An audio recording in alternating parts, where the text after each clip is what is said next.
On Friday, world leaders and country representatives gathered for the annual Munich Security Conference in Germany. Literally, Donald Trump is winning little applause in Europe. In addition to handshakes, exchanged pleasantries and speeches from world leaders, we were treated to some rather awkward footage of Mike Pence and Ivanka Trump. The vice president gave a speech representing the U.S., but things took an icy turn when he brought up Mr. Trump. To all of you, I bring greetings from a great champion of freedom and of strong national defense, who must work with these members of Congress to strengthen America's military might and strengthen the leadership of the free world. I bring greetings from the 45th President of the United States of America, President Donald Trump. At this, there was a complete silence from the crowd. Mr. Pence said. In the footage, Mr. Pence waits expectantly, his head down for several painful seconds of silence, before he moves on. You might dismiss this as a simple gesture of listening politely, but consider this stark contrast.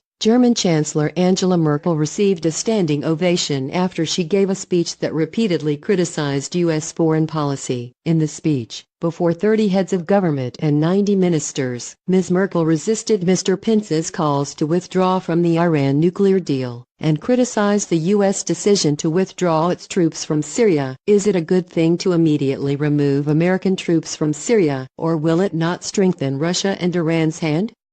Mr. Trump's eldest daughter Ivanka, who was listening in the audience, did not stand up. At one point, Ms. Merkel slammed the president's frightening move to declare European car imports a threat to national security. These cars are built in the U.S. BMW has its largest factory in South Carolina, she said. We are proud of our cars and so we should be. Not in Bavaria, in South Carolina. If that is viewed as a security threat to the United States, then we are shocked. Judging by her facial expression, Mr. Trump's daughter was not happy. To be fair, she did later tweet a photo of the pair greeting each other and smiling, saying it was a pleasure to be with the Chancellor. It's not known if the photo was taken before or after the speech. Speaking after the speeches, Ms. Trump said, President Trump said consistently that American first doesn't mean America alone, and the reality is that we are proud of our heritage, of being the world's most generous donor, and development assistance is important to us, but that development assistance has to align with American values. The 2019 Munich Security Report, put together by the conference's global leaders and defense chief, took a cynical view of the president. The report, released prior to the conference, blasted Mr. Trump's theme of praising authoritarian and illiberal leaders from Brazil, the Philippines and Saudi Arabia. The U.S. effort to rally the noble nations of the world to build a new liberal order and to oppose authoritarian great powers would be far more credible if President Trump and his administration did not display an irritating enthusiasm for strongmen across the globe, suggesting that this administration is living in post-human rights world. It said, the whole liberal world order appears to be falling apart? Nothing is as it once was. Wolfgang Ischinger, chairman of the Munich Security Conference, wrote in an editorial published ahead of the conference. Merkel defends Iran deal during her speech. Ms. Merkel said she shared American concerns about many Iranian efforts to increase its power in the region. But while she said the split with the U.S. over Iran's nuclear agreement depresses me very much, she defended it as an important channel to Tehran, stressing the need for international diplomacy. I see the ballistic missile program. I see Iran in Yemen and above all I see Iran in Syria, she said. The only question that stands between us on this issue is, do we help our common cause, our common aim of containing the damaging or difficult development of Iran, by withdrawing from the one remaining agreement? Or do we help it more by keeping the small anchor we have in order maybe to exert pressure in other areas?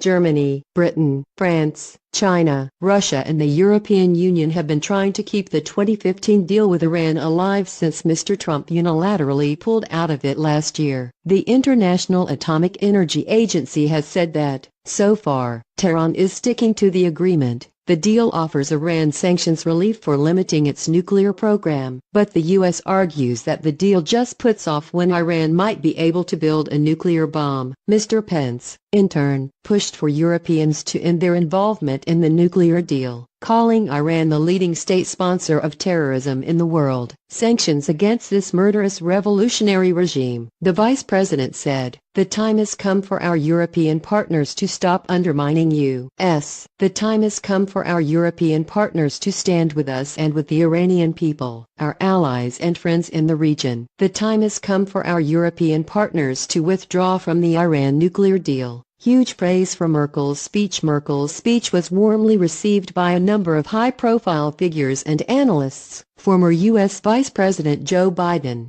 who was in office when the Iran nuclear deal was negotiated, went out of his way to thank Ms. Merkel and defended the Iran deal as a significant agreement. Mr. Biden told the group that many Americans did not agree with the Trump administration's America First approach. You heard a lot today about leadership, but in my experience, leadership only exists if somebody and others are with you, he said after Mr. Pence's address. Leadership in the absence of people who are with you is not leadership. This was a big and say it as it is Merkel speech, said Daniela Schwarzer, the director of the German Council on Foreign Relations think tank. Minutes of applause and standing ovations for a powerful commitment to picking up the pieces of a shattered world order and working on a European and international order that creates win-win situations. Former American diplomat Nicholas Burns praised Ms. Merkel as the first non-American leader of the West since Franklin D. Roosevelt. In her speech, Merkel also questioned whether it was a good idea for the U.S. to withdraw troops quickly from Syria. Is that not also strengthening the possibilities for Iran and Russia to exert influence there?